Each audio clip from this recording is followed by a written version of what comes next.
안녕하세요, 여러분. 오늘은 남자의 외로움이라는 주제로 한번 또 말씀을 드려보려고 하는데요.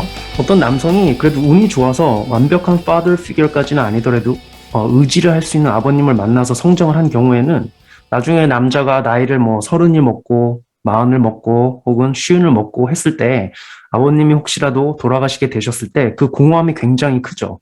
이 father figure를 잇는 그 고통과 느낌은 굉장합니다. 그런데 이 남성분들 같은 경우에 그러한 경우에 특히 본인이 의지할 수 있는 그러한 father figure를 잃게 되면 어떤 인생을 제대로 경영해 나가지 못한다거나 아니면은 그 외로움 때문에 두려움을 느낀다거나 하는 경우가 있을 수 있죠. 특히 나중에 나이가 들어서 이 어머니마저 돌아가시게 되면은 어떻게 내가 이 외로움을 견뎌낼 수 있을까 이런 부분에 대해서 고민하는 분들도 굉장히 많죠. 특히 이 여러분 세대, 물론 저랑 세대가 같을 수도 있고 다를 수도 있지만 어쨌든 아주 옛날이 아니라면은 이 형제 자매가 둘 이상 있기는 쉽지가 않죠. 이런 경우에 이제 남성분들 같은 경우에 인생의 무게에 있어서 외로움을 느끼고 father figure였던 아버지를 잃게 되었을 때 그러한 공허함이 큰데요. 여러분, 근데 제가 한 가지 관점을 드리면 이 남자가 외로움을 느낀다라는 거는 그전 외로움 영상편에서도 말씀드렸지만 굉장히 좋은 신호예요. 이게 무슨 얘기냐면은 본인이 외로움을 느끼지 않고 있다라는 것은 다른 누군가가 나의 burden of performance를 감당해주고 있다라는 사실이고, 그렇기 때문에 어떠한 남자가 본인이 따르던 father figure가 사라지게 되면은 그때 공허함을 크게 느끼는 거죠. 왜냐면은 심리적으로든 물리적으로든 그 father figure가 그 남성의 어떠한 burden을 어느 정도 해결을 해주고 있었기 때문에. 그래서 한 남성이 본인이 어떤 father figure라면은 그 외로움은 어쩔 수 없는 거예요. 왜냐면 다른 사람들의 burden을 본인이 감당해주고 있을 확률이 높기 때문에, 심리적으로든 아니면 물질적으로든. 그냥 외로움 말고 남자가 이러한 형태의 외로움을 느낀다라는 것, 이 부분은 내가 지금 father figure로서 자리를 잡아야 하는 것이고, 그리고 만약에 father figure가 되고 있었던 상황이라면은 이 외로움을 당연하게 받아들일 수 있게 되는 거죠. 여러분, 남성은 좀 여성과는 다른 성이에요. 어떠한 점이 있냐라면은 여성은 본인의 남자 형제라든지 아니면 아버지에게 의지를 하면서 여성들의 인생은 더 강해지고 해피해지는 반면, 남자는 아이가 아니고서야 어떠한 다른 타인에게 의지를 하는 것보다 타인들이 본인에게 의지를 해줄 때 그때야 비로소 그 남자는 강하게 될 수 있는 도전을 만날 수 있고 혹은 이미 강한 상태일 확률이 높은 거죠. 그래서 이 father figure의 역할을 하고 있는 남자는 필연적으로 외로움을 느낄 수밖에 없습니다. 그런데 그러한 상황에서 이 외로움을 없애려고 한다면은 없앨 수 없는 것을 없애려고 노력을 하는 것이기 때문에 그 남자의 인생은 필시 힘들 수밖에 없는 거죠. 그러면 이러한 필연적으로 오는 외로움을 강한 남자로서 느낄 수밖에 없는 외로움을 어떻게 다루어내야 하는가? 여러분, 이거는 간단합니다.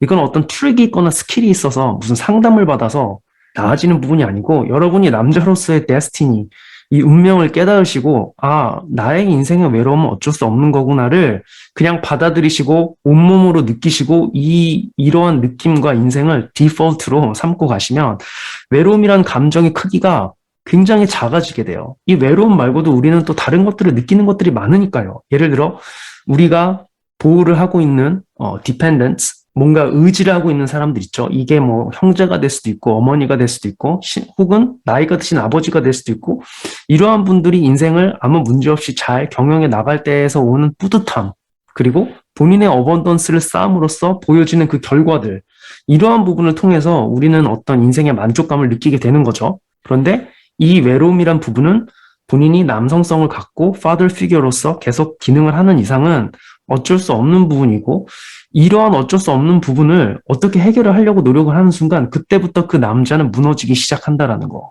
예를 들면 이 SK 최태원 회장을 한번 보시죠. 이 완전히 옛날에는 어떻게 보면은 이 상남자 중에 상남자였죠. 그렇죠? 근데 이 외로움을 이겨내지를 못하고 결국에는 본인이 심정적으로 의지할 수 있는 여성을 찾다 보니 지금과 같은 결과가 나오게 된 거죠. 본인의 가정도 제대로 지키지 못하고 또 원래는 사이드 축이었던 여성분에게 마음을 빼앗겨서 그 여성분과 인생을 함께 가려고 하는 거죠. 제가 이 부분은 훨씬 더 알파스러운 인생을 살았던 최태원 회장의 어떤 인생이기 때문에 제가 함부로 논할 수 있는 부분은 아니고 또 그분의 어떤 선택을 존중을 해드려야 되지만, 제가 보기에는 굳이 최태원 회장이 왜 본인의 본가를 버리고 그렇게 다른 사이드 축이었던 여성분에게로 옮겨가야 했는가에 대해서는 아직도 좀 아쉬운 마음이 있습니다. 왜냐하면 굉장히 알파다운 남성들 중에 하나였던 걸로 저는 알고 있는데 이 부분이 굉장히 아쉽죠. 반면에 이 롯데의 신격호 회장의 인생을 한번 보시면 물론 제가 그 인생에 들어가 본 것은 아니지만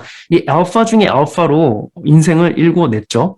제가 그 부인을 여러 명 가졌다라는 것을 좀 칭찬한다라는 게 아니라 그렇게 알파로서 결국 여러 여성들을 갖는 인생을 살게 되었지만 이 여성들의 어떤 퀄리티라든지 그 여성들을 보호했던 것들을 보면은 굉장히 알파로서의 기능은 잘한 거라고 볼 수 있어요. 왜냐하면 본가가 됐던 두 번째 부인이 둘 다 본가일 수도 있겠죠. 첫째 부인, 둘째 부인 전부 다 아주 재력이 있고 그다음에 사회적으로 굉장히 높은 스테이터스에 있는 분들이니까 그렇게 두 가정, 두 일가를 잘 이끌어냈고 또 롯데 미스였던 본인의 숨겨졌던 정부였던 여성에 대해서도 굉장히 케어를 잘 해줌으로써 그 여성은 그 여성 나름대로 행복한 인생을 살게 된 거죠. 이 신격호 회장은 여러분 사회적 시스템을 씹어먹은 알파 중에 알파라고 저는 현재는 일단 그렇게 알고 있습니다. 분명히 저는 이 신격호 회장이 굉장히 마음속으로 외로움을 많이 겪었을 거라고 생각을 해요.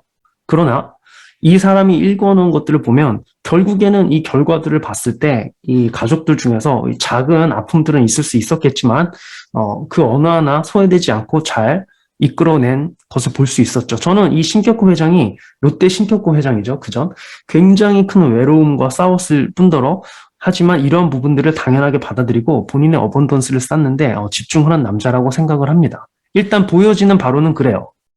이 신격호 회장이 비견될 수 있는 남자를 찾으라고 한다라면은 트럼프 정도가 될 수 있는데 이 인생을 경영해 나갔던 이 여성과의 관계에 대해서만 생각을 해보면 신격호 회장이 트럼프보다는 한 수 위이지 않았나. 대통령을 하지는 못했지만 본인이 데리고 있던 가정들과 여성들을 이끌어갔던 그러한 부분에 대해서는 알려진 정보로만 놓고 봤을 때에는 트럼프 전 대통령보다는 한 수 위인 남자는 아니었나라는 생각을 좀 해봅니다. 그래서 여러분, 이 남자에게 이 외로움이라는 거, father figure에게 외로움이 온다라는 거는 어쩔 수 없는 부분이고 남성이 father figure로서 본인의 외로움을 없애려고 할 때 그때 그 father figure로서의 지위와 역할에 위기가 온다라는 거. 그래서 이 외로움이라는 것은 father figure가 되는 남성으로서는 당연한 것이고 그러한 것을 느낄 때 본인의 역할과 기능을 잘하고 있다라고 긍정적으로 받아들이시면 된다라는 말씀을 드리면서 오늘 영상을 마무리 짓겠습니다.